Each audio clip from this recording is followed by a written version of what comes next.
Fala galera, pessoal aí entrando, Fabrício, Décio, obrigado por vocês compartilharem aí, beleza? Galera aí zoando Botafogo, né? Vamos esperar a última rodada para saber se vai ter Botafogo na Libertadores ou não, de repente tem, né? Vai fazer a barba, assim me espeta, Esse Décio é maluco, né? Desliga o PlayStation, vai dormir. Vamos lá? Galera, é o seguinte, nós vamos, como se diz mesmo, Fabrício, boa noite em italiano, buonanotte, buonanotte, não? É isso? Arrebenta, Fabrício. Tô esperando vocês, né, Fabrício? Cadê o Fabrício? Ah, boa noite. Eu não sei se eu tô falando direito, mas é por aí, né? Fabrício, estamos esperando você, cara. Vê se não some aí na corrente do bem, não. O pessoal tá aí sentindo sua falta. Comentaram comigo hoje. O pessoal tá sentindo sua falta.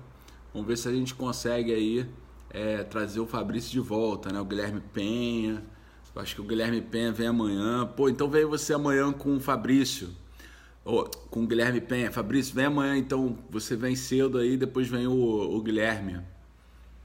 Fabrício tá fazendo...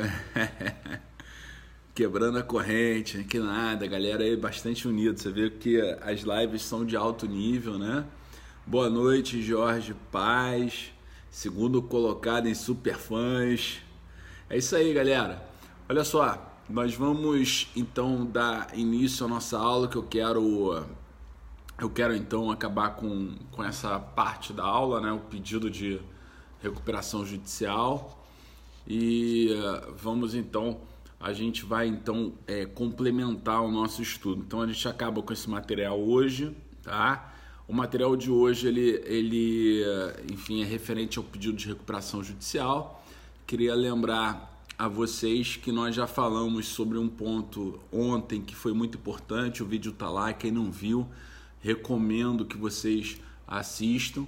Nós vimos a questão do pedido de recuperação sociedade estrangeira. Vocês não vão ver isso em lugar nenhum. Então, se vocês puderem avisar aos seus amigos que esse ponto da live de ontem não tem lugar nenhum. Vocês não vão ver em cursinho nenhum com nenhum professor. Qualquer professor que você assiste, que você goste, você vai ver que ele não trata desse ponto. Então, para o MP do Rio de Janeiro é muito importante. Se vocês puderem avisar então os seus amigos, vai ser muito legal, tá bom? Hoje nós vamos falar sobre os requisitos subjetivos para se pedir uma recuperação judicial. Então, quais são? Tá vendo aí, Rafaela Lopes dizendo que tá surreal a live de ontem. Deixa eu ver aqui o que tá acontecendo. Bom, o volume aqui tá bom, para mim tá bom. Eu não sei por que tá baixo aí o áudio, mas para mim tá bom. Então, vejam só. Então, Rafaela, obrigado aí, né? Falou da live de ontem, né? Vai ter, aliás, eu queria alertar uma coisa para vocês, tá? Todos esses vídeos das lives vão pro meu canal no YouTube, tá? Então a gente está só finalizando aqui o nosso canal e tal, o layout, o designer dele, né? Para que esses vídeos sejam colocados no meu canal, tá bom?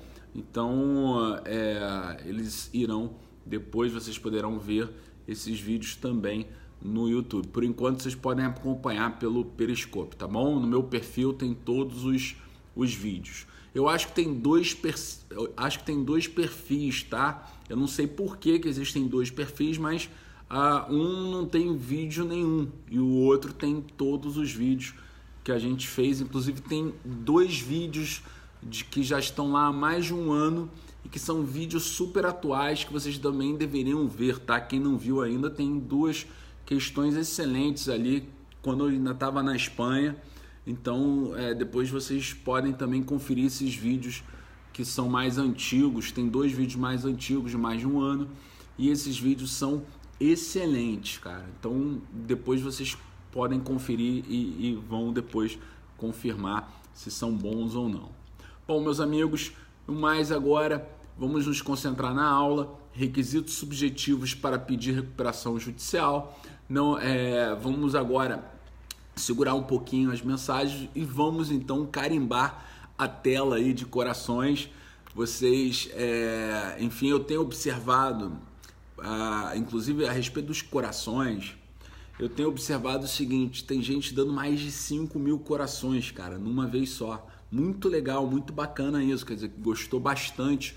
E eu tenho visto quem é, eu estou observando e é bacana ver isso, tá? Eu estou pensando numa ideia aqui de enfim, também favorecer a esses que dão mais corações nos nossos vídeos. Você agora, por exemplo, está assistindo com o seu caderno, agora você que está assistindo vai fazer o seu caderno, talvez não seja, enfim, você não faça agora, mas na repetição você pode também dar os seus corações, claro, se você gostar da aula, e aí você pode fazer, então, participar. Eu estou pensando aqui, tá?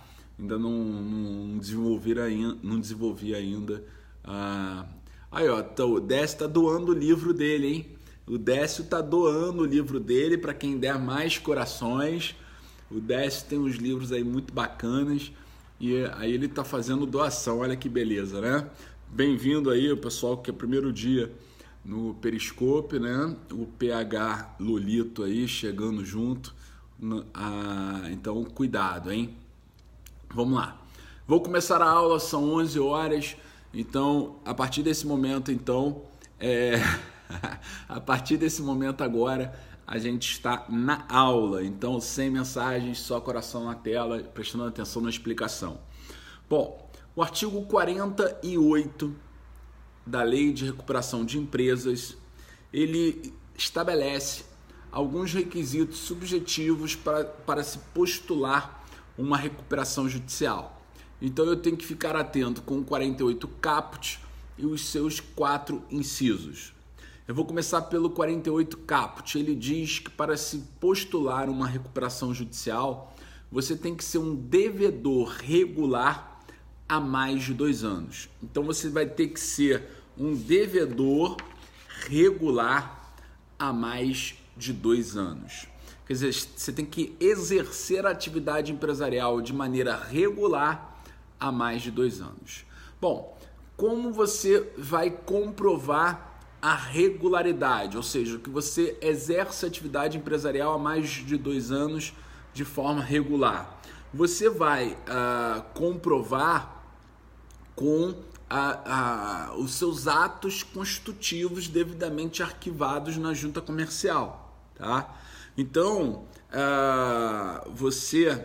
deixa eu aqui achar, o inciso 5º do artigo 51. Então, lá no artigo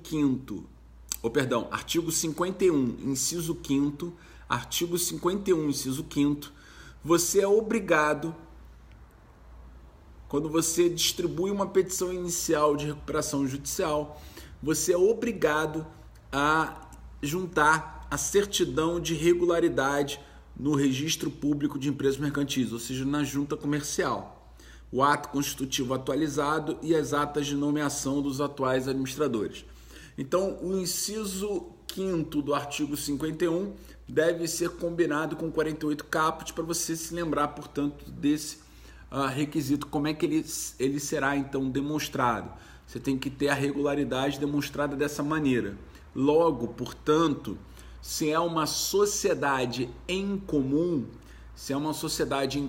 aquela do artigo 986 ao artigo 990, para quem não se lembra, a sociedade em comum é aquela sociedade que está definida nesses dispositivos no Código Civil, onde nós encontramos então a chamada sociedade em comum, que tem, portanto, contrato escrito, mas que não foi levado ainda para arquivamento no registro público de empresas mercantis, na junta comercial.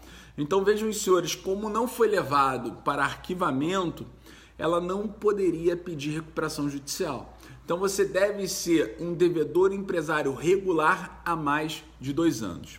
Uma pergunta que poderia surgir, por exemplo, seria a questão da sociedade unipessoal. Uma sociedade unipessoal pode pedir recuperação judicial? Sociedade unipessoal é aquela sociedade que tem apenas um único sócio, né? A gente sabe que no direito brasileiro existem alguns exemplos de sociedades unipessoais. Então, um exemplo tradicional é a chamada subsidiária integral. A subsidiária integral é um caso de unipessoalidade originária e permanente, porque a subsidiária integral está definida no artigo 251 da Lei de SA. Ela é uma companhia, portanto, ela é uma SA que tem apenas um único acionista desde sempre. E ela é, portanto, uma sociedade brasileira. Então, este acionista tem que ser uma sociedade brasileira. Repetindo, então, a subsidiária integral é um exemplo de unipessoalidade originária e permanente, porque ela é uma SA que tem apenas um único acionista, que é uma sociedade brasileira. Ela tem que ser uma sociedade brasileira, beleza? Então, já sabe que a SI, eu vou chamar de SI, subsidiária integral, tem um único acionista, que é uma pessoa jurídica, e essa pessoa jurídica tem que ser uma sociedade nacional. Ok, então a unipessoalidade prevista no artigo 251 da Lei de SA revela que a gente tem ali uma sociedade de natureza empresarial. Ela poderia pedir recuperação judicial, porque se ela, obviamente, ela demonstrar que está no exercício regular das atividades há mais de 2 anos. Agora, a gente tem ainda outras hipóteses de unipessoalidade. Então, por exemplo, a gente tem o caso da sociedade limitada. A sociedade limitada ela tem que ser constituída com pluralidade de sócios. Ela tem que ser constituída com pluralidade de sócios. Ela, por enquanto, é assim. O projeto do Código Comercial vai mudar esse cenário. Se for aprovado como está, existirá no direito brasileiro a sociedade limitada unipessoal. Por enquanto, não existe ainda. Nós temos a sociedade limitada sendo constituída com a regra geral de pluralidade de sócios, mas ela pode ficar unipessoal durante a sua existência, pelo prazo de 180 dias. Então, durante o prazo de 180 dias, artigo 1033, inciso 4º, o sócio remanescente ele tem que tomar uma decisão nesse prazo, nesse lapso temporal. O que ele pode fazer? Ele pode transformar o registro da sociedade limitada em empresário individual, pode transformar o registro da sociedade limitada em ERELI ou ERELI, pode encerrar as atividades, pode arrumar um outro sócio.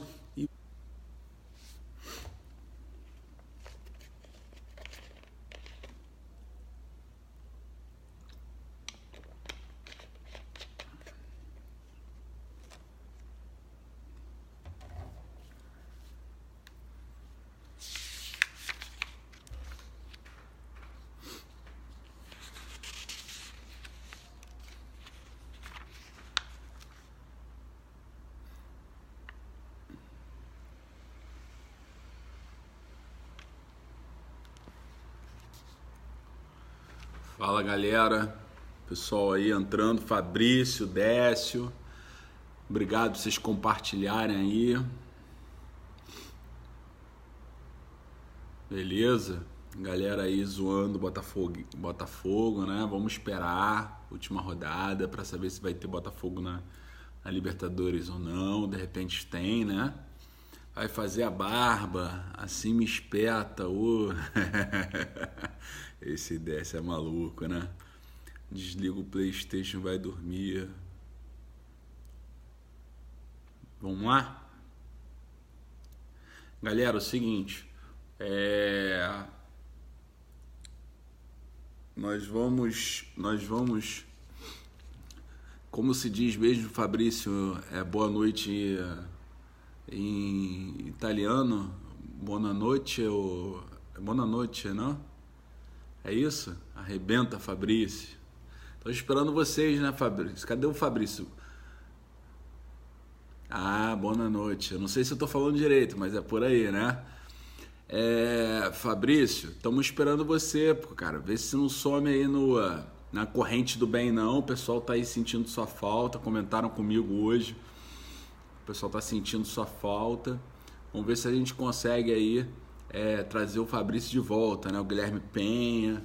Eu acho que o Guilherme Penha vem amanhã. Pô, então vem você amanhã com o Fabrício. Com o Guilherme Penha. Fabrício, vem amanhã então. Você vem cedo aí, depois vem o Guilherme. Fabrício tá fazendo... Quebrando a corrente, que nada, a galera aí bastante unida. Você vê que as lives são de alto nível, né? Boa noite, Jorge Paz, segundo colocado em Superfãs. É isso aí, galera. Olha só, nós vamos então dar início à nossa aula, que eu quero então acabar com essa parte da aula, né? O pedido de recuperação judicial. E a gente vai então complementar o nosso estudo. Então a gente acaba com esse material hoje, tá? O material de hoje enfim, é referente ao pedido de recuperação judicial. Queria lembrar a vocês que nós já falamos sobre um ponto ontem que foi muito importante. O vídeo tá lá, quem não viu, recomendo que vocês assistam. Nós vimos a questão do pedido de recuperação sociedade estrangeira. Vocês não vão ver isso em lugar nenhum. Então, se vocês puderem avisar aos seus amigos que esse ponto da live de ontem não tem lugar nenhum. Vocês não vão ver em cursinho nenhum com nenhum professor. Qualquer professor que você assiste, que você goste, você vai ver que ele não trata desse ponto. Então, para o MP do Rio de Janeiro é muito importante. Se vocês puderem avisar então os seus amigos, vai ser muito legal, tá bom? Hoje nós vamos falar sobre os requisitos subjetivos para se pedir uma recuperação judicial. Então, quais são? Tá vendo aí, Rafaela Lopes dizendo que tá surreal a live de ontem. Deixa eu ver aqui o que tá acontecendo. Bom, o volume aqui tá bom, para mim tá bom. Eu não sei por que tá baixo aí o áudio, mas para mim tá bom. Então vejam só, então Rafaela, obrigado aí, né? Falou da live de ontem, né? Vai ter, aliás, eu queria alertar uma coisa para vocês, tá? Todos esses vídeos das lives vão pro meu canal no YouTube, tá? Então a gente está só finalizando aqui o nosso canal e tal, o layout, o designer dele, né? Para que esses vídeos sejam colocados no meu canal, tá bom? Então, eles irão, depois vocês poderão ver esses vídeos também no YouTube. Por enquanto, vocês podem acompanhar pelo Periscope, tá bom? No meu perfil tem todos os vídeos. Eu acho que tem dois perfis, tá? Eu não sei por que existem dois perfis, mas um não tem vídeo nenhum e o outro tem todos os vídeos que a gente fez. Inclusive, tem 2 vídeos que já estão lá há mais de um ano e que são vídeos super atuais que vocês também deveriam ver, tá? Quem não viu ainda, tem 2 questões excelentes ali quando eu ainda estava na Espanha.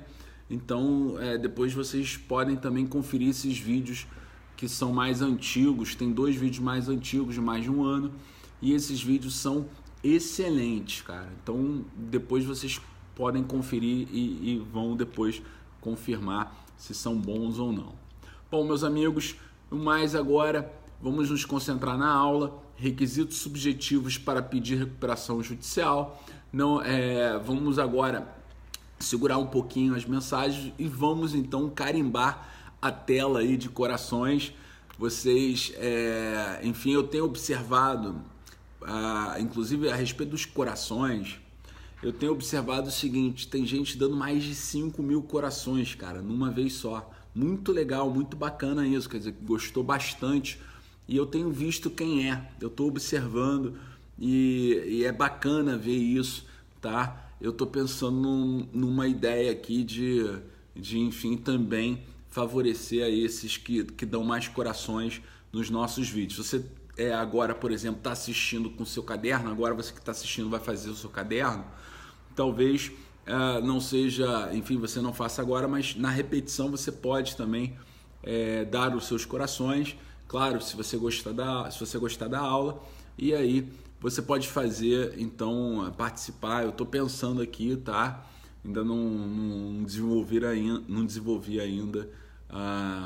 Aí, ó, então, o Décio tá doando o livro dele, hein? O Décio tá doando o livro dele para quem der mais corações. O Décio tem uns livros aí muito bacanas e aí ele tá fazendo doação, olha que beleza, né? Bem-vindo aí, o pessoal, que é o primeiro dia no Periscope, né? O PH Lolito aí chegando junto. Então, cuidado, hein? Vamos lá. Vou começar a aula, são 11 horas. Então, a partir desse momento, a partir desse momento agora, a gente está na aula. Então, sem mensagens, só coração na tela, prestando atenção na explicação. Bom, o artigo 48 da Lei de Recuperação de Empresas, ele estabelece alguns requisitos subjetivos para se postular uma recuperação judicial. Então eu tenho que ficar atento com o 48 caput e os seus 4 incisos. Eu vou começar pelo 48 caput. Ele diz que para se postular uma recuperação judicial, você tem que ser um devedor regular há mais de 2 anos. Então você vai ter que ser um devedor regular há mais de 2 anos. Quer dizer, você tem que exercer a atividade empresarial de maneira regular há mais de 2 anos.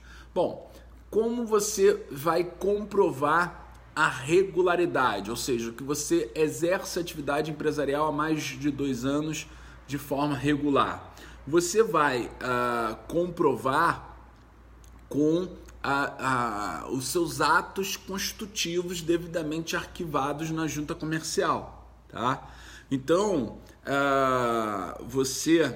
deixa eu aqui achar, o inciso 5º do artigo 51. Então, lá no artigo 51, inciso 5º, artigo 51, inciso 5º, você é obrigado, quando você distribui uma petição inicial de recuperação judicial, você é obrigado a juntar a certidão de regularidade no registro público de empresas mercantis, ou seja, na junta comercial, o ato constitutivo atualizado e as atas de nomeação dos atuais administradores. Então, o inciso 5º do artigo 51 deve ser combinado com 48 caput para você se lembrar, portanto, desse requisito. Como é que ele será então demonstrado?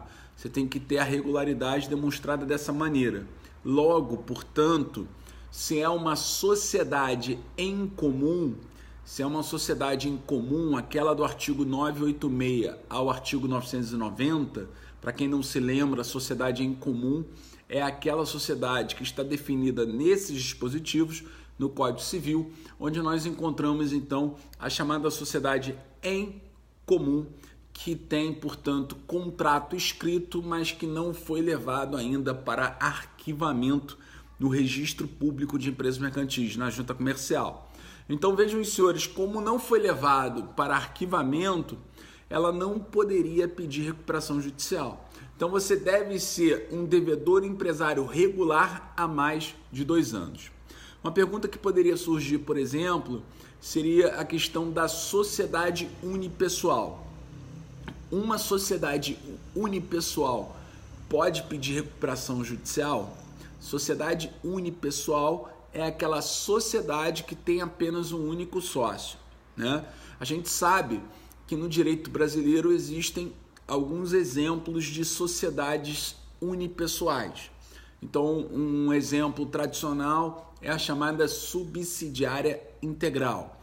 A subsidiária integral é um caso de unipessoalidade originária e permanente, porque a subsidiária integral está definida no artigo 251 da Lei de SA. Ela é uma companhia, portanto, ela é uma SA que tem apenas um único acionista desde sempre. E ela é, portanto, uma sociedade brasileira. Então, este acionista tem que ser uma sociedade brasileira. Repetindo, então, a subsidiária integral é um exemplo de unipessoalidade originária e permanente, porque ela é uma SA que tem apenas um único acionista, que é uma sociedade brasileira, ela tem que ser uma sociedade brasileira, beleza? Então já sabe que a SI, eu vou chamar de SI, subsidiária integral, tem um único acionista que é uma pessoa jurídica e essa pessoa jurídica tem que ser uma sociedade nacional. Ok, então a unipessoalidade prevista no artigo 251 da Lei de SA revela que a gente tem ali uma sociedade de natureza empresarial. Ela poderia pedir recuperação judicial, porque se ela, obviamente, ela demonstrar que está no exercício regular das atividades há mais de 2 anos. Agora, a gente tem ainda outras hipóteses de unipessoalidade. Então, por exemplo, a gente tem o caso da sociedade limitada. A sociedade limitada ela tem que ser constituída com pluralidade de sócios. Ela tem que ser constituída com pluralidade de sócios. Ela, por enquanto, é assim. O projeto do Código Comercial vai mudar esse cenário. Se for aprovado como está, existirá no direito brasileiro a sociedade limitada unipessoal. Por enquanto, não existe ainda. Nós temos a sociedade limitada sendo constituída com a regra geral de pluralidade de sócios, mas ela pode ficar unipessoal durante a sua existência, pelo prazo de 180 dias. Então, durante o prazo de 180 dias, artigo 1033, inciso 4º, o sócio remanescente ele tem que tomar uma decisão nesse prazo, nesse lapso temporal. O que ele pode fazer? Ele pode transformar o registro da sociedade limitada em empresário individual, pode transformar o registro da sociedade limitada em ERELI ou ERELI, pode encerrar as atividades, pode arrumar um outro sócio e voltar a ter pluralidade de sócios, ok? Então, existem algumas possibilidades que estão à disposição desse sócio remanescente. Agora, é importante observar que uma sociedade unipessoal, ela pode pedir recuperação judicial? Pode, se estiver dentro desses 180 dias, porque nestes 180 dias ela é plenamente regular. Ela está regular. Então, se ela cumpre os demais requisitos, ela pode postular, então, uma recuperação judicial. Agora, se já se passaram os 2 anos, se já se passaram os 180 dias de unipessoalidade, aí, meus amigos, ela seria ilegal, a responsabilidade dos sócios a responsabilidade do sócio remanescente seria, inclusive, uma responsabilidade, portanto, ilimitada. Então, por isso, como ela já passou do prazo de 180 dias, aí ela não pode pedir recuperação judicial. E o detalhe é que se ela pede recuperação judicial dentro desse prazo de unipessoalidade, que é legal, ela não pode esquecer que ela tem que, enfim, dar uma solução para aquela unipessoalidade. Ela não vai poder permanecer funcionando dessa maneira, mesmo que esteja em recuperação judicial. Então, o ideal, obviamente, é você resolver essa questão antes de promover, então, um pedido de recuperação judicial. Agora, se você me perguntar, existe algum obstáculo para um pedido de recuperação judicial por uma sociedade unipessoal, se ela está dentro dos 180 dias, essa limitada? Então, eu não vejo obstáculo. O problema é que ela não vai poder ficar unipessoal depois dos 180 dias, tá? E aí, isso pode inviabilizar a sua própria recuperação, mesmo ela estando em recuperação judicial, tá bom? Então, a gente tem que tomar esse cuidado. Agora, vejam vocês o seguinte, eu coloquei no nosso material um caso que é muito interessante e para quem está assistindo a nossa live com o nosso material, porque foi lá na nossa página do Facebook, vocês viram lá a minha página no Facebook, clicaram no link que eu deixei para vocês, que dá acesso ao Dropbox, onde você vai fazer um download desse material. Muito simples, então, clica no link, clica em baixar o arquivo e pronto, você tem o material da nossa aula, o nosso roteiro de aula. E nesse roteiro de aula, então, existe um caso muito interessante que aconteceu em São Paulo. Vocês têm, inclusive, aí um número do agravo de instrumento que inspirou, portanto, esse caso concreto que vocês estão vendo. O que eu fiz, na verdade, foi inspirado nesse agravo de instrumento no TJ de São Paulo, a desenhar uma situação que seria parecida com aquela que está ali descrita no acórdão, para facilitar a compreensão de vocês, para que fosse mais fácil, portanto, a compreensão de vocês. Então vejam, eu pergunto ali, quem possui menos de 2 anos poderia pedir recuperação judicial? Quem está no exercício de atividade empresarial e não cumpre o lapso temporal que está delimitado no caput, que é o exercício regular das atividades há mais de 2 anos. Quem não cumpriu esse lapso temporal ainda pode pedir recuperação judicial? A resposta fácil é dizer que não.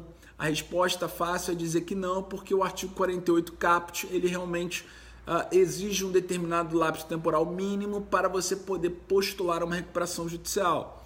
Então, antes desse prazo, você não poderia requerer, então, uma recuperação judicial. Mas aí a gente tem este caso concreto onde foi concedida,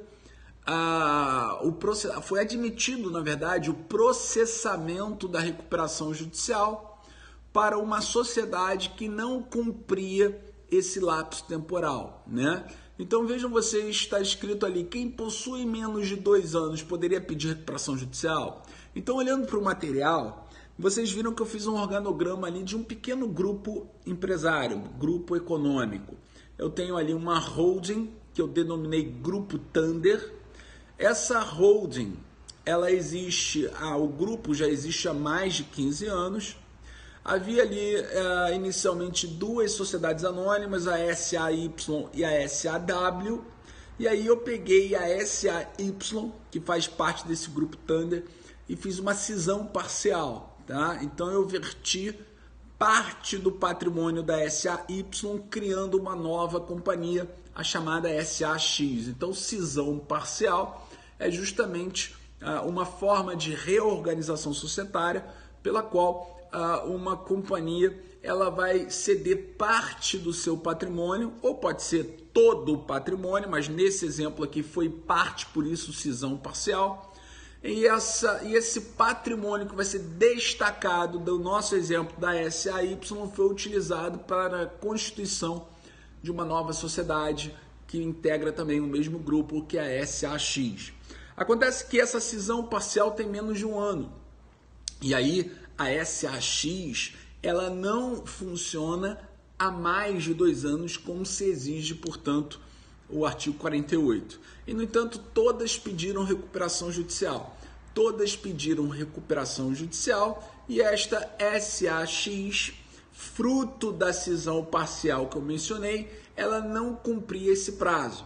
E aí houve, portanto, essa discussão se poderia ser concedida a recuperação judicial também para a SAX. Vejam que nós temos ali nós temos a holding, nós temos a SAY e a SAW, que compõem o grupo Thunder de maneira original, e eles, enfim, eles têm, portanto, ali mais de 15 anos. A única que não cumpriu o prazo é a SAX, mas a SAX ela é fruto de uma cisão parcial da SAY. Então, empresa do mesmo grupo. Vejam que eu fiz questão de desenhar dessa maneira para ser mais fácil para os senhores acompanharem a aula. E aí vejam que essa SAX, então, foi constituída há menos de 1 ano, com o patrimônio recebido da SAY. Ela, então, poderia pedir recuperação judicial? Pois bem, o TJ de São Paulo analisou essa questão e entendeu que sim, que, na verdade, como é um pedido de recuperação judicial formulado por um grupo econômico, em que tem diversas pessoas jurídicas que compõem o mesmo grupo, o que foi considerado por eles foi o prazo de existência regular das sociedades que compõem o grupo. Então, o grupo existe há mais de 15 anos de maneira regular, portanto, entenderam que poderia ser concedida a recuperação judicial para a SAX, mesmo ela não tendo esse prazo, olha, não caiu não, hein? Porque para mim tá funcionando, se chegou a tua mensagem, para mim tá ótima aí o Periscope, enfim, tá normal aí falando, o pessoal tá falando que caindo para vocês. Vocês têm que ter atenção nisso, às vezes cai para você. E aí você vai e entra de novo para não perder, portanto, aí a nossa aula, tá bom? Então é assim, caiu para você, ficou ruim para você, travou, entra de novo, porque pode ser que eu esteja falando, se eu tiver travado, caiu para todo mundo, entendeu? Fechou para você, você sai rapidinho e entra de novo que você não vai perder muita coisa, tá? Até porque a gente vai repetindo, a gente usa essa técnica de repetição para que vocês possam, então, enfim, acompanhar de maneira melhor a nossa live, né? Então, tomem cuidado com isso, senhores. Nós estamos, então, dando continuidade ao nossa preparação para o Ministério Público do Rio de Janeiro, né? É uma aula de Direito Empresarial, a gente está fazendo o estudo do edital, aqui é a corrente do bem, então fiquem tranquilos, que dá pânico, né? Dá pânico, fica tranquilo. Se travar, sai, e se eu não estiver aparecendo, realmente deu um problema. Se eu estiver dando aula normalmente, é porque caiu só para você. Bom, e isso é comum, né? Enfim, a questão da internet no Brasil é complicada, né? Bom, mas seguindo, então respondendo ao Jorge Paes, sim, o que se levou em consideração foi o tempo de existência regular do grupo. Agora, olha só, vou fazer um pequeno parênteses aqui para te dizer uma coisa. Você já escutou várias histórias, várias aulas a respeito de grupos econômicos no Brasil. Os grupos são classificados em grupos de fato e grupos de direito. A diferença entre grupo econômico de fato e grupo econômico de direito é muito simples, porque o grupo econômico de direito é aquele que está registrado na junta comercial como tal. Então deveria existir um registro próprio identificando a existência do grupo. Isso não acontece no Brasil. No Brasil, os grupos são de fato. Não há um registro na junta comercial para a identificação dos grupos econômicos. Mas vocês sabem que eles existem, vocês sabem que existem diversas sociedades que integram um determinado grupo, né, econômico. Vocês sabem disso. E muitas vezes a gente até faz o quê? Pede uma desconsideração da personalidade jurídica para alcançar uma outra pessoa jurídica que esteja naquele grupo, né? A gente costuma, então, pedir a desconsideração da personalidade jurídica para dizer que uma outra pessoa jurídica daquele grupo teria que se responsabilizar pela dívida naquele processo de que foi vencida, então, a devedora originária. Quer dizer, você ganhou o processo, você vai executar a dívida, a pessoa jurídica não tem bens. É uma relação de consumo, por exemplo. Aí você usa a teoria da desconsideração menor, diz que em caso de inadimplemento é possível a desconsideração e você poderia fazer a desconsideração indireta para alcançar outras pessoas jurídicas que formam parte do grupo. E você vai ver muitas vezes em resposta que aqui não existe grupo nenhum, que cada um tem personalidade jurídica própria, são sociedades que têm independência financeira, têm suas próprias diretorias, etc. Né? Eles costumam correr dessa história de grupo, né? Olha, aqui não tem grupo nenhum não. Mas na recuperação é interessante, cara, porque eles confessam que fazem parte de um mesmo grupo. Então vejam, o grupo pede recuperação judicial e destaca exatamente isso, que eles fazem parte de um mesmo grupo econômico e que aquela sociedade ali que não tem mais de 2 anos, ela é fruto de uma cisão parcial de uma pessoa jurídica que já integrava o grupo, portanto, deve ser concedida a recuperação judicial, inclusive para aquela do nosso exemplo que não tem mais de 2 anos. Eu não sei se vocês conseguiram pegar a ideia, mas eles acabam confessando a existência do grupo e eles se utilizam da desconsideração da personalidade jurídica em favor deles. Porque, embora todas tenham uma certa independência, são pessoas jurídicas autônomas, como elas fazem parte de um mesmo grupo, é claro que a decisão do controlador, da holding, vai influenciar as decisões negociais daquelas que pertencem ao grupo. né? Então cada um tem a sua própria diretoria, cada uma tem a sua própria parte financeira, mas elas integram na essência um grupo, e a holding, que é a sociedade que controla esse grupo, acaba tendo influência societária sobre as decisões negociais dessas companhias, tendo ou não participação no capital social.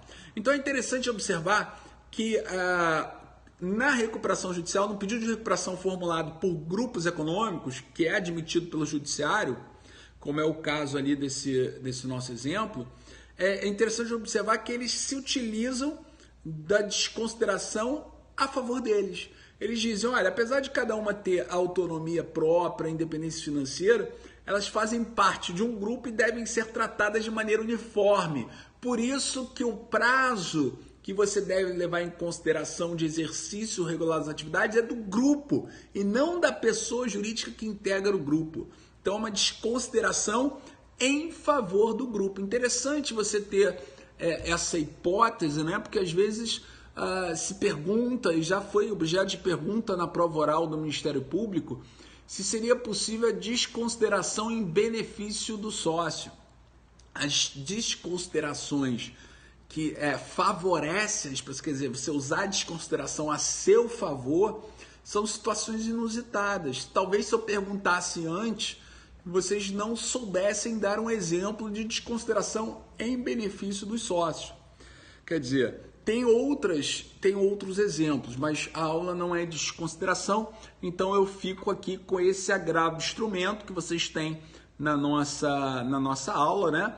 Aí ele diz assim, eu vou destacar o agravo de instrumento, diz assim: o requisito do artigo 48 caput da Lei 11.101 de 2005, exercício regular das atividades empresariais há mais de 2 anos no momento do pedido da recuperação judicial, não exige inscrição na junta comercial por tal período mínimo, integrando a requerente da recuperação judicial grupo econômico existente há 15 anos e sendo constituído há menos de 2 anos mediante transferência de ativos das empresas do grupo para prosseguir no exercício da atividade já exercida por tais empresas, é de se ter como atendido o pressuposto do biênio mínimo de atividade empresarial no momento do pedido. Então vejam que o agravo foi conhecido e foi desprovido, quer dizer, estavam questionando o deferimento do processamento pelo juízo de piso, e olha que essa é uma decisão muito importante, inclusive, senhores, porque é uma decisão do desembargador Manuel Pereira Calças. O desembargador Pereira Calças é uma das grandes cabeças que nós temos no TJ de São Paulo. Inclusive, para quem faz concurso para o TJ de São Paulo, é obrigatória a leitura dos acórdãos do Pereira Calças. Hoje ele está na corregedoria do tribunal, mas ele tem vários acórdãos que são referência, tá? Então vocês fiquem atentos com a questão referente a este acórdão. Por isso que ele foi selecionado. Nada aqui é aleatório, senhores. Tudo isso é pensado, é maturado para saber se vale a pena colocar na aula ou não, tá, senhores? Então, é isso que eu sei, dar para os senhores, né? O que eu sei fazer é isso. Então, por isso que a gente tem que fazer o que a gente sabe fazer, lógico, de maneira melhor possível, independentemente se é pago ou não é pago. Isso para mim não tem relevância, tá? Se é gratuito ou não, vocês podem perceber que tem a qualidade. Tem muitos alunos meus aqui do SES. Aliás, eu queria primeiro, né, agradecê-los por estarem lá no SES, confiando no nosso trabalho, mas também dizer a vocês que não são do SES ainda, que eles, podem comprovar com mais razão ainda que existe aqui, portanto, todo um empenho para que vocês tenham um curso de qualidade, tá bom? Não é, portanto, algo que por ser gratuito, porque as pessoas não dão valor. A verdade é essa. Quando é gratuito, as pessoas não dão valor, né? Às vezes as lives ficam com baixinho, né? Não tem muita gente, para mim não me importa. Estou falando com pessoas que estão compromissadas e é isso que vale a pena, tá? Bom, então olha só, senhores, nós vamos aqui falar então dos próximos requisitos, tá? Não, antes de mais nada, eu quase ia esquecendo. Ainda no 48 caput, nós temos uma questão também legal, que é o seguinte, né?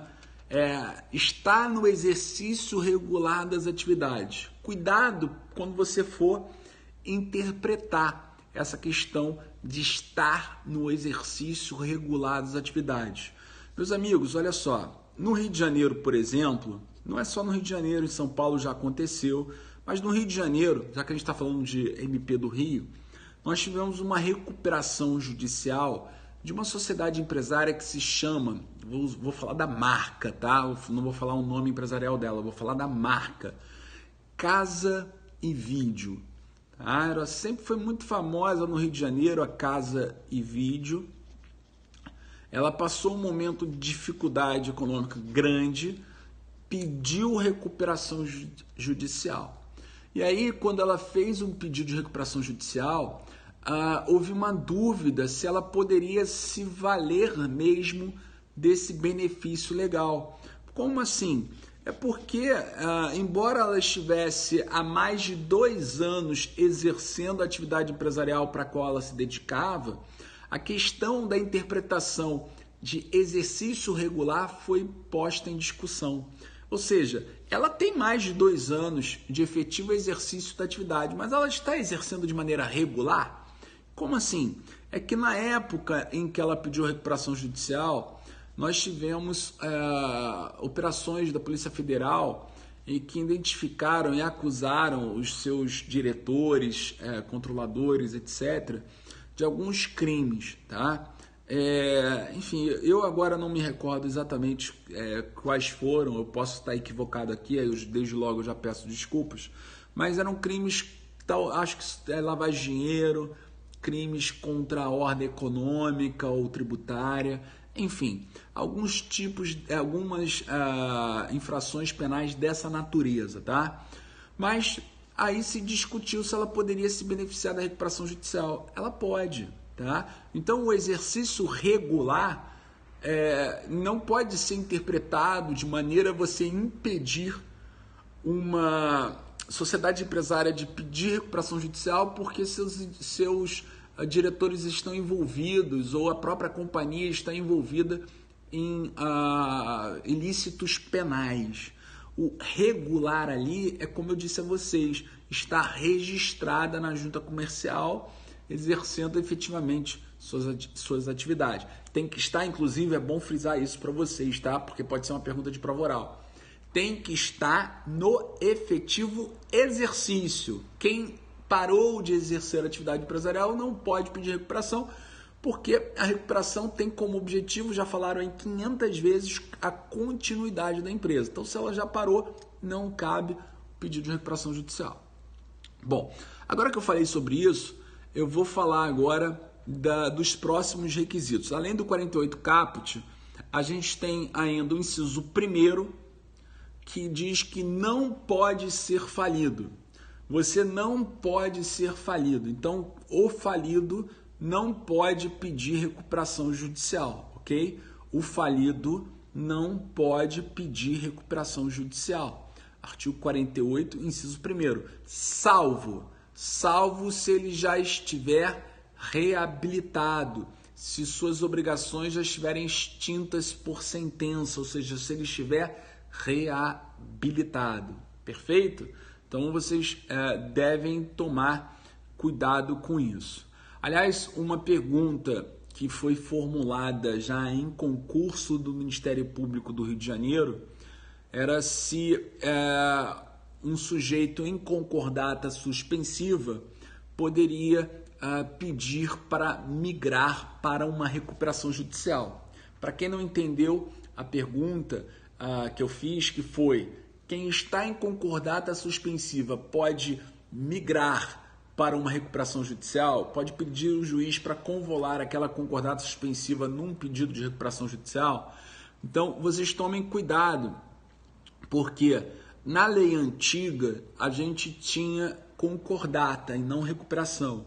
A concordata poderia ser preventiva ou suspensiva. A preventiva era antes de uma falência e a suspensiva era uma concordata deferida após a falência. Quer dizer, o cara mesmo falido, chegava um determinado momento processual em que ele poderia pedir uma concordata suspensiva, e a concordata suspensiva suspendia a falência. Então vejam, ele está numa concordata suspensiva, significa dizer que a falência está suspensa. Então ele poderia pedir para convolar a concordata suspensiva em recuperação judicial?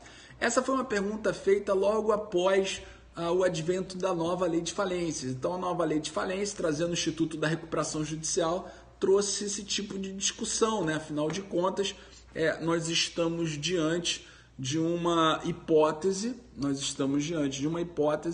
em que não havia assim, uma resposta concreta, a lei muito nova, muito recente. Então, por isso que o Ministério Público perguntou se quem estava em concordata suspensiva com o advento da nova lei de falência, que é essa de 2005, poderia migrar para uma recuperação judicial.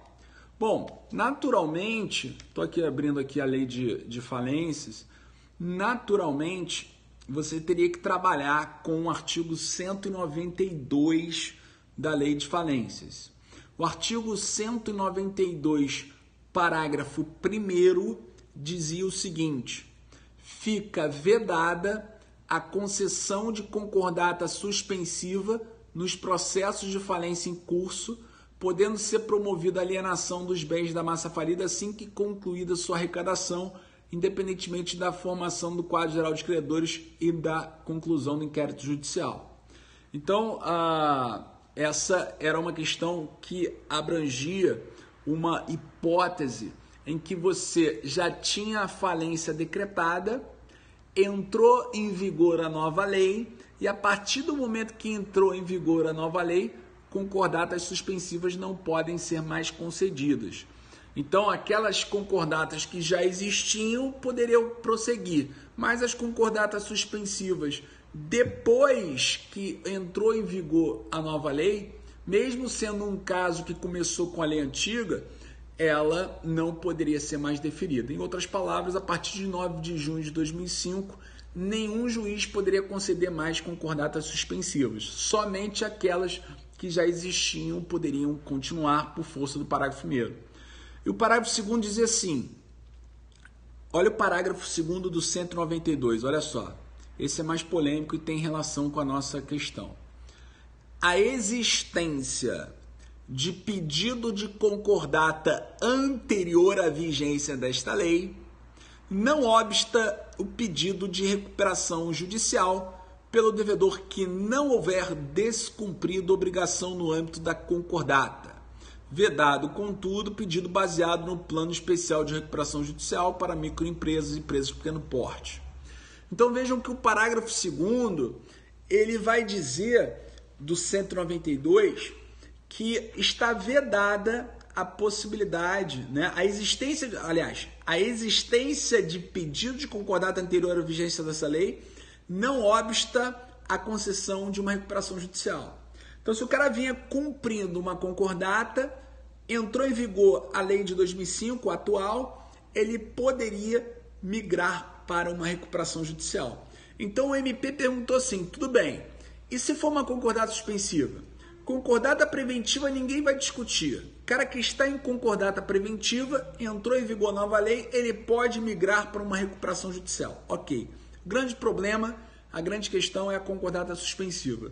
Está em concordata suspensiva, pode migrar para uma recuperação judicial? Imagine, você teve uma falência decretada no ano de 2002. Quando chegou em 2004, foi concedida a concordata suspensiva. Aí entra em vigor a nova lei em 9 de junho de 2005, você está numa concordata suspensiva e pede ao juiz, quero convolar essa concordata numa recuperação judicial. Pode? Essa é a questão. Bom, essa questão é controvertida. Existe uma primeira orientação no sentido de que, com base no princípio da preservação da empresa, e com uma interpretação literal do parágrafo 2º do artigo 192, você não poderia impedir o sujeito que está em concordata suspensiva em migrar para uma recuperação judicial. Então, ele não poderia ser impedido de maneira, então, que existe, enfim, com base no 192, parágrafo 2º, a ideia de que ele poderia sim ter uma recuperação judicial, mesmo sendo um sujeito que está em concordata suspensiva. Essa orientação se baseia, portanto, primeiro, na literalidade do dispositivo, que fala concordata anterior, não fala concordata preventiva, logo se falou apenas concordata, gênero, da qual são espécies a suspensiva e a preventiva, então estaria dentro da possibilidade contida no parágrafo 2º do 192. Então a primeira interpretação é essa, né? No sentido de que sim, seria possível, porque o dispositivo 192, parágrafo 2º da Lei de Falência fala em pedido de concordata, não fala concordata preventiva e suspensiva, então você poderia dizer que também para suspensiva você poderia então migrar para uma recuperação judicial.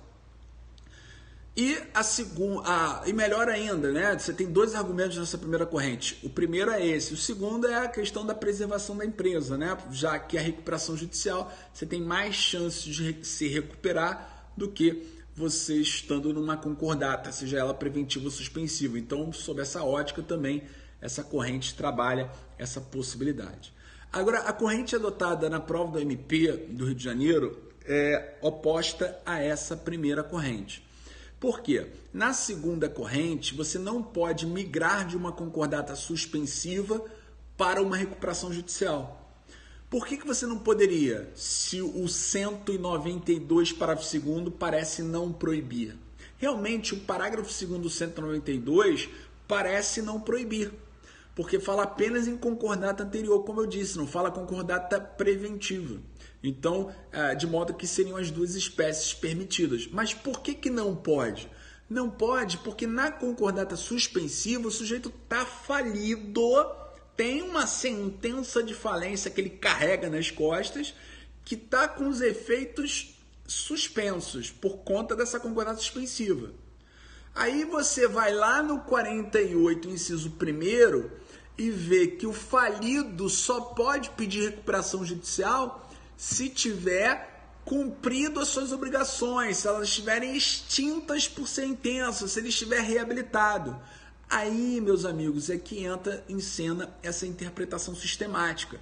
Não basta fazer a leitura do 192, parágrafo 2º, tem que fazer a leitura do 192, parágrafo 2º com o 48, inciso 1º, que vai dizer, olha, por que não pode? Não pode porque o falido, aquele que está em concordata suspensiva é falido, os seus efeitos estão suspensos, mas ele é um falido.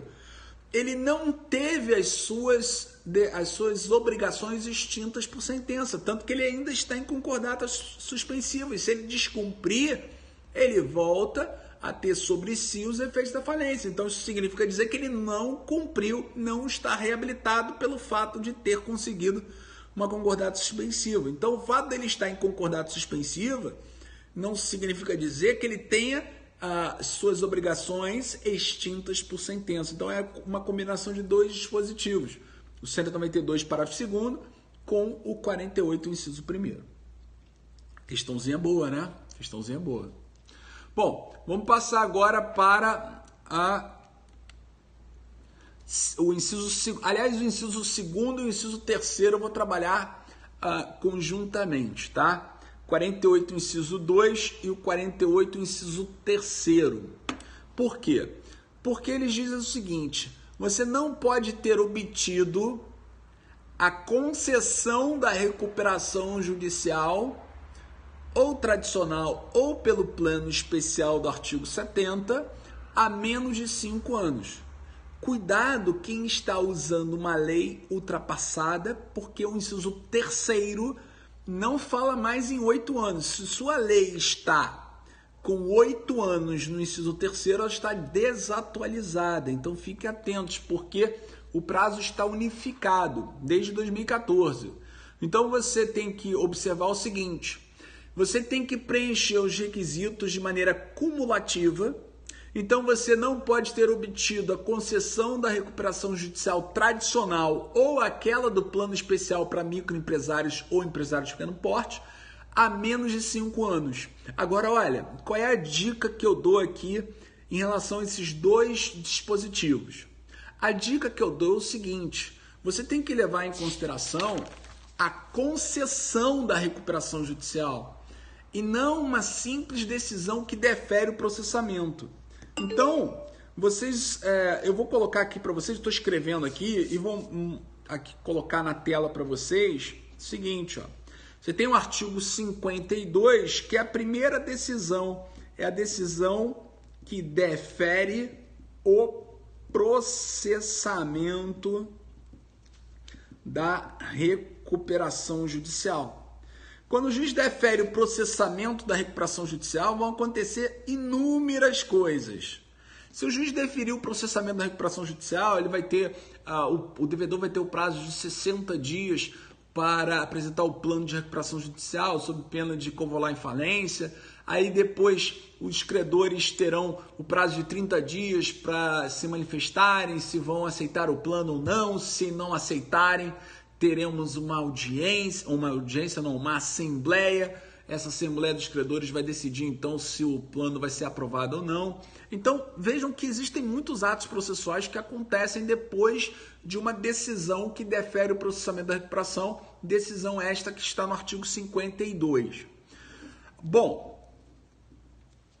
lá no inciso 3º e no inciso 2º, no inciso 3º, onde está assim, obtida a concessão, vocês coloquem o artigo 58. 58, que é a sentença que concede a recuperação judicial. Então, meus amigos, olha só. Vê se dá para observar aqui, ó. Tô colocando assim, ó. Vê se vocês conseguem enxergar. Ou assim fica melhor. Então eu tenho aqui, ó. O artigo 52 é a decisão que defere o processamento da recuperação judicial. Aí, como eu falei, vão ter vários atos. Aqui no artigo 53, ele vai ter aqui apresentar o plano de recuperação judicial. Aí depois nós vamos ter o 55, 30 dias para os credores decidirem se aceitam ou não esse plano. Se tiver uma oposição, nós vamos ter ali no artigo 56 a Assembleia de Credores. O plano foi aprovado, vai para o juiz, ó, 58, para ele conceder a recuperação judicial ou não. Ele vai analisar e vai dar uma sentença que concede a recuperação judicial ou não. Então, lá no inciso 3º e no inciso 2º, você tem que se preocupar com essa decisão aqui. Porque, olha, depois que houve o deferimento do processamento da recuperação judicial, ele pode, até antes dessa decisão, o devedor pode desistir da recuperação judicial. Então, olha só, depois que defere o processamento, por exemplo, nesse momento aqui, o devedor pode entender que não quer mais a recuperação judicial, ele vai, então, pedir a desistência. Vai ter que contar com a anuência dos credores em assembleia, mas ele pode fazer isso conforme o artigo 52, parágrafo 4º. Então, ele não obteve a concessão. Ele só obtém a concessão da recuperação se ele tiver uma sentença de concessão da recuperação judicial que está aqui no artigo 58. Bom, não sei se vocês conseguiram enxergar de maneira adequada, não sei se está invertido aí, enfim, mas achei melhor trazer assim para vocês observarem melhor, tá bom? Então, não pode ter obtido a concessão de recuperação judicial tradicional ou do plano especial no prazo de 5 anos. Tem que ter um intervalo mínimo de 5 anos para você pedir uma outra recuperação. E por fim, o inciso 4º. Lá no inciso 4º, senhores, cuidado, tá? Porque lá no inciso 4º do 48, não ter sido condenado ou não ter como administrador ou sócio controlador pessoa condenada por qualquer dos crimes previstos nesta lei.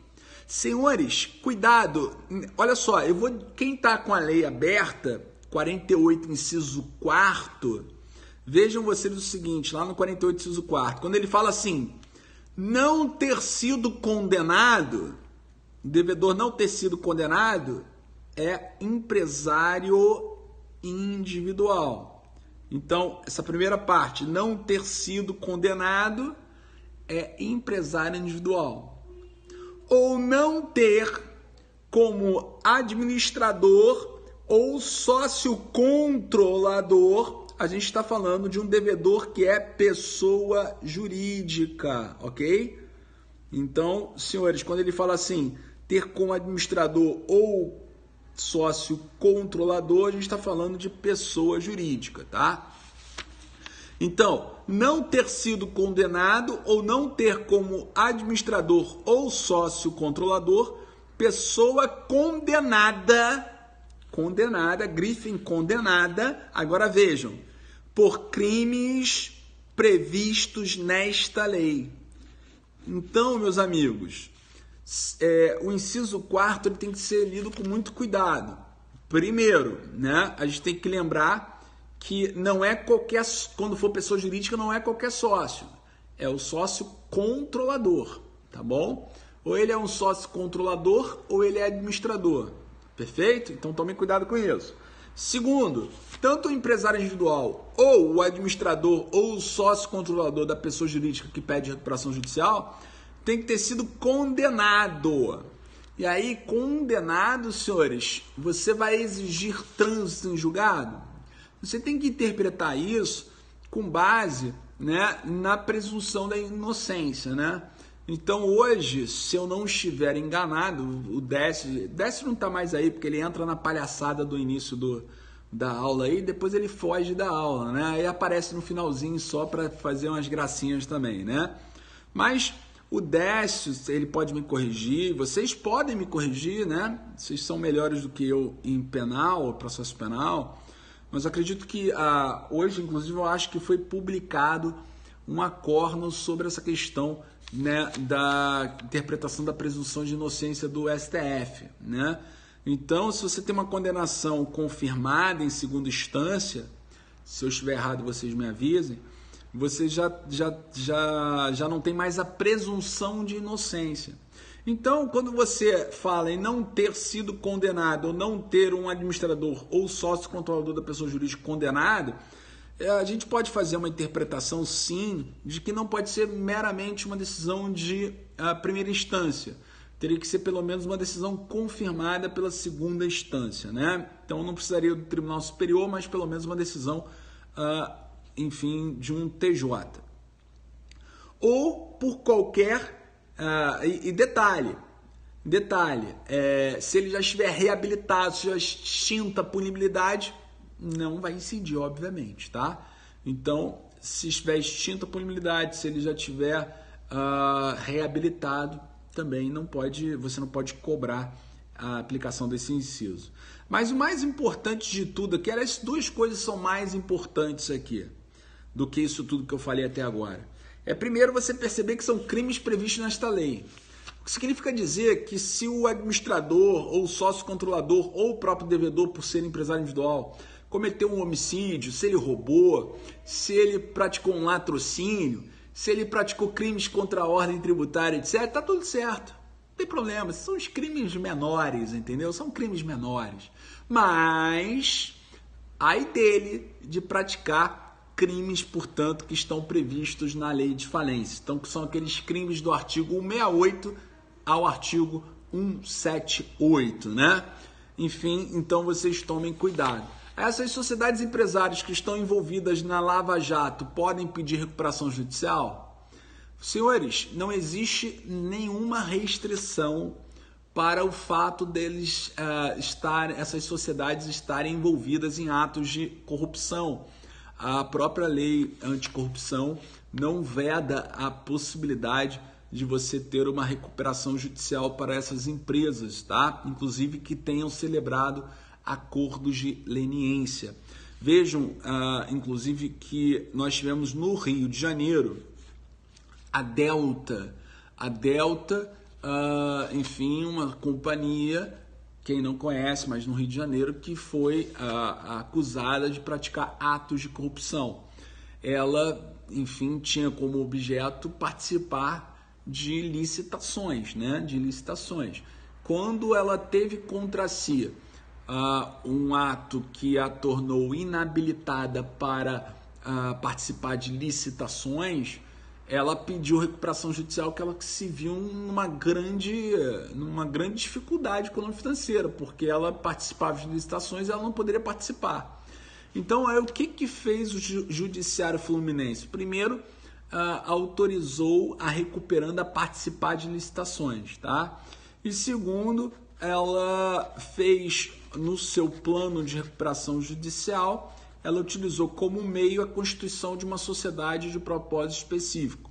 A sociedade de propósito específico foi criada e a sociedade de propósito específico, passou a participar de licitações, né?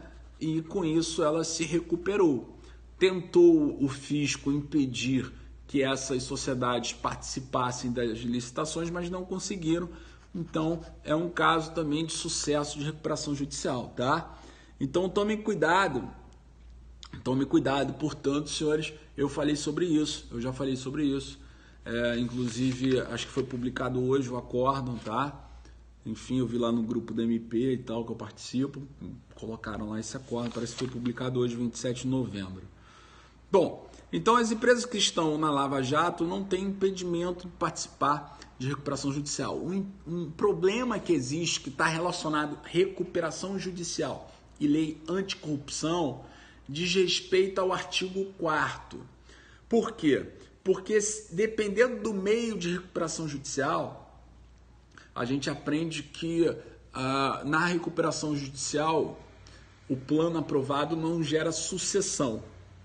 Então, se você faz, por exemplo, uma reorganização societária, uma fusão, uma incorporação, uma cisão numa recuperação judicial, não vai gerar sucessão, tá, das dívidas anteriores. Mas acontece que a lei anticorrupção diz que as empresas que estejam, tenham violado, né, seus dispositivos, que tenham praticado atos de corrupção, se houver alguma reorganização societária, haverá sucessão. Então existe um conflito entre a lei anticorrupção, que diz que tem que ter sucessão nos casos de de reorganização societária, e a lei de falências de recuperação de empresas, que diz que não haverá sucessão. Tem ali um conflito, enfim, não é o momento da gente falar sobre isso, mas é uma questão que hoje não tem resposta ainda, mas há uma tendência dos juízes das recuperações em não reconhecer a sucessão da lei de anticorrupção. O problema é que aí a gente está diante de dois princípios constitucionais, né, da probidade e o princípio da probidade administrativa, o princípio da preservação da empresa. Aí você tem que, na verdade, trabalhar com conflitos entre princípios, né? Fazer aquela chamada técnica da ponderação. Enfim, não tem resposta ainda, não tem um caso concreto, mas é isso que pode acontecer. Agora, impedir uma sociedade empresária que esteja envolvida na Lava Jato a conseguir uma recuperação, um pedido de recuperação, não tem restrição legal, tá bom? Bom, mas aí o inciso 4º, que ela tenha praticado crimes previstos na lei de falências. Então tem que ser aqueles crimes do artigo 168, 178. Agora eu vou dar a minha opinião pessoal. Olha, sinceramente, eu ia falar assim, eu não curto muito o inciso 4º.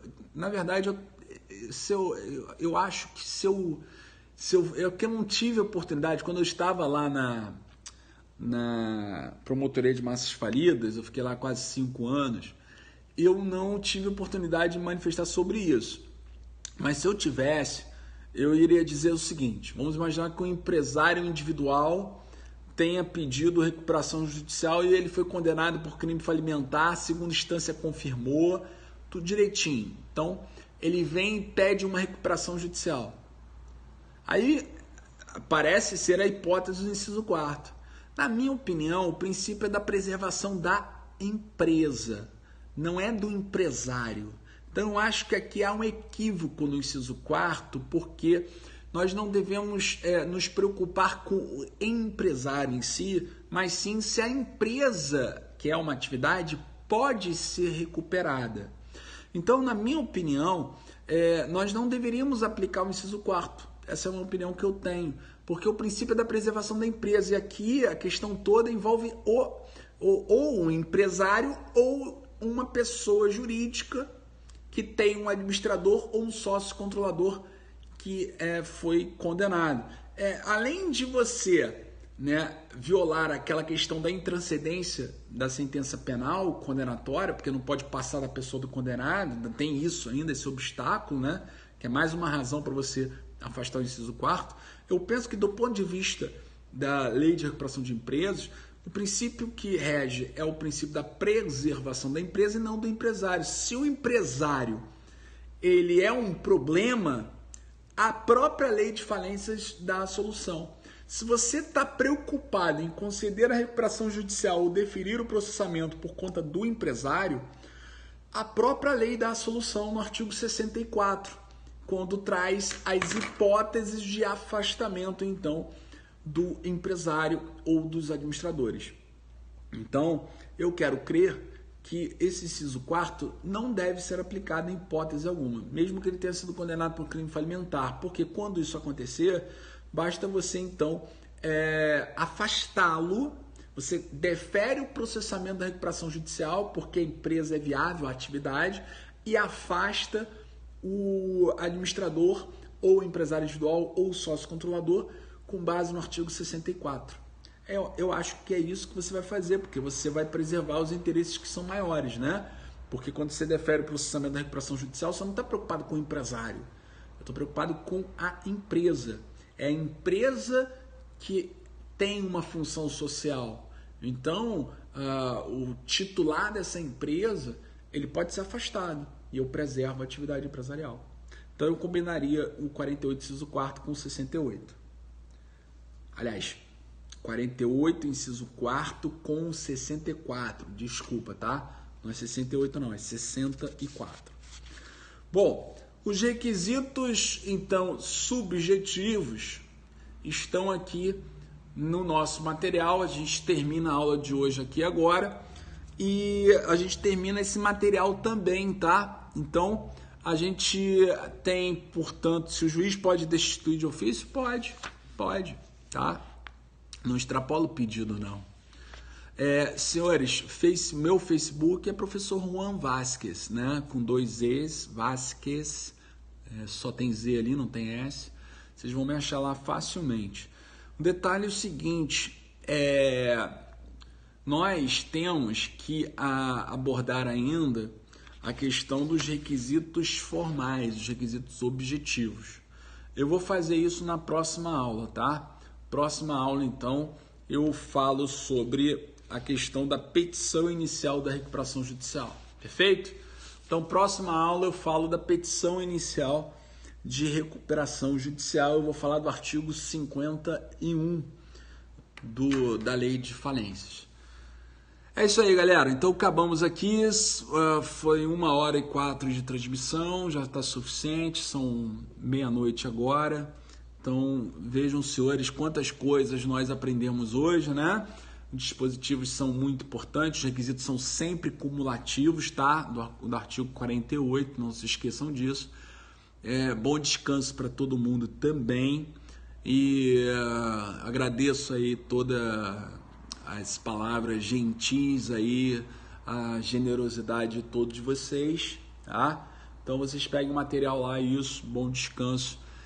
Agora, né, eu vou me concentrar na preparação de uma aula para amanhã. Amanhã eu tenho uma aula na FGV, na pós, e aí a gente vai falar de vários assuntos lá que são também muito interessantes sobre sociedade limitada bem pesado mesmo, né?